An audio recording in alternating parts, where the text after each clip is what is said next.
Are fewer people flocking to Sin City? It's gone from, a faucet to a drip. Tourism is down in Las Vegas and across the U.S.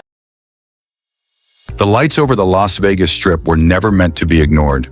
They were meant to mesmerize, to pull every eye upward, to make people stop and wonder if they were witnessing something that could only exist in dreams. And for a fleeting moment, that dream took shape in the form of the Sphere. A $2.3 billion spectacle that promised to redefine entertainment as the world knew it. Towering above the city, wrapped in 50 million LED lights, it glowed with a confidence that seemed almost electric, an audacious statement that Las Vegas had just been given a new heartbeat. Crowds gathered from every direction, phones lifted to capture an experience that seemed alive, constantly shifting, impossible to look away from. Inside, the spectacle intensified. The dome rose like an artificial horizon, a colossal canvas of color and light, moving seamlessly over walls and ceilings, surrounding audiences in a way that made a traditional theater feel obsolete. Thousands of speakers, calibrated with surgical precision, carried sound as if it were a living entity, flowing through the air with unmatched clarity. Every whisper, every note, seemed to reach each seat perfectly, immersing every visitor in a sensory world unlike anything that had existed before. Experts called it revolutionary. Directors, musicians, and performers saw it as a chance to elevate their craft to uncharted levels. The grand opening was nothing short of historic. U2's residency became the event that defined the Sphere's early life. Tickets vanished faster than anyone expected. Clips from the shows flooded social media, making viewers across the globe feel as though they were stepping inside this new universe themselves. The buzz was uncontainable.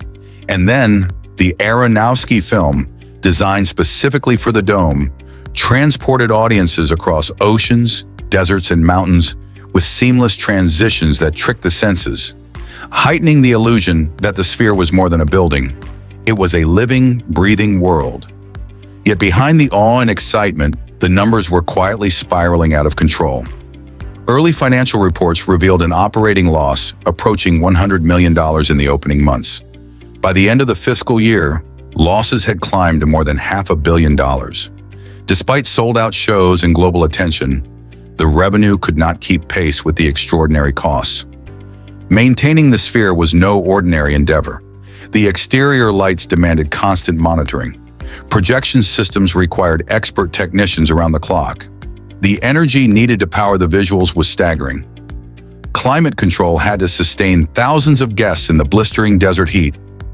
Every component of the building was high-performance engineering on the edge of possibility, and every malfunction came with an astronomical price tag. Even the content itself became a challenge. The novelty that drew crowds initially began to fade. Repeat visitors found no reason to return when the shows remained largely unchanged. Unlike traditional venues, which rotate performances, host seasonal shows, or tour artists to keep audiences coming back, the Sphere relied solely on spectacle, and spectacle without reinvention loses its magic. Attempts to adjust ticket pricing to widen access signaled concern. Social media buzz shifted from admiration to speculation about empty seats on weekend shows, prompting investors and the public alike to question the sustainability of the model. Internal tension grew. The company's CFO resigned suddenly without explanation, fueling rumors of discord over budgets, projections, and the vision for the future. Confidence that had once radiated as brightly as the Sphere itself began to waver. Analysts debated whether any venue of this scale could ever achieve profitability. Some argued that ambition had been prioritized over business planning, that artistic ingenuity had outpaced financial realism. The dazzling exterior still lit up the Strip, but the truth behind the scenes painted a far more complicated picture. At the center of it all stood James Dolan, a figure known for decades of bold, sometimes controversial decisions in entertainment and sports. His track record with the New York Knicks and Madison Square Garden included triumphs and public scrutiny alike. The Sphere became the most ambitious chapter of his career, a project driven by the belief that audiences deserve something transformative, something that could not be contained within the limitations of existing theaters or arenas. He invested heavily in custom LED technology, immersive sound systems, and a production studio designed to create content specifically for the Dome. His vision was clear. This was not just a venue, but a revolution in how art and performance could be experienced. The early success seemed to validate his direction. Praise from artists and audiences worldwide reinforced the idea that he had built something extraordinary. Yet the mounting losses and operational challenges told another story. Ambition, when unchecked, can easily tip into excess. Dolan's Sphere exemplified brilliance in design and imagination, but it also illustrated the danger of creativity outpacing financial reality. Every decision that had made the opening months magical had also sown the seeds of long-term risk. Every dollar spent was a reflection of that dream. Roughly $1.4 billion flowed into the physical structure alone. A dome engineered to endure desert heat, shifting foundations, and the strain of housing one of the most complex entertainment systems ever conceived. Inside, the environment was engineered for 17,000 visitors, designed to feel completely detached from the outside world. Another $600 million was funneled into the technology that gave the Sphere its identity. Thousands of custom speakers, enormous high-resolution screens, projection systems, and advanced audiovisual equipment, each element demanding precision engineering and constant attention. Sphere Entertainment recognized the peril. A shift in strategy began to take shape. Instead of building additional venues with the company's own capital, the plan became licensing the technology and brand to international partners who would manage construction and financing. Abu Dhabi emerged as the first serious proposal, with discussions underway to create a similar venue under a model where Sphere provides design, technology, and content, while partners shoulder the enormous costs. If successful, the Sphere could evolve into a global network rather than a standalone attraction, sharing content and revenue across multiple locations. Yet challenges remain.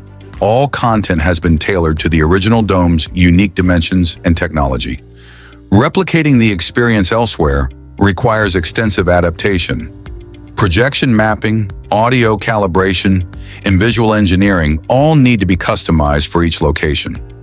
The scalability of the concept is promising, but far from guaranteed. Meanwhile, the original Las Vegas location still faces financial strain. Operational costs continue to climb, debt obligations remain, and revenue gaps persist. Every quarter of underperformance sharpens investor skepticism, making the ambitious vision increasingly difficult to sustain. The Sphere stands today as a monument to human ambition, technological achievement, and the allure of spectacle. It is both a triumph of imagination and a cautionary tale. It demonstrates how creativity and innovation can astonish, captivate, and redefine what is possible, while also revealing the unforgiving realities of economics, maintenance, and market expectations. Its story is far from over. What emerges next will test whether vision can truly overcome cost, whether a dream built of steel, light, and sound can evolve into a sustainable enterprise, or whether it will serve as a stark reminder that even the most dazzling innovations are subject to the gravity of financial reality. The lights still shine over the Strip, brilliant and hypnotic, a promise of the extraordinary. Yet beneath the glow, the question remains: can the world's most ambitious entertainment venue survive long enough to fulfill the dream it promised? Or will the Sphere fade into memory as one of the most spectacular, yet unsustainable creations ever attempted? Only time will reveal whether this colossal experiment can rise again, or whether it will remain a cautionary symbol of ambition without restraint.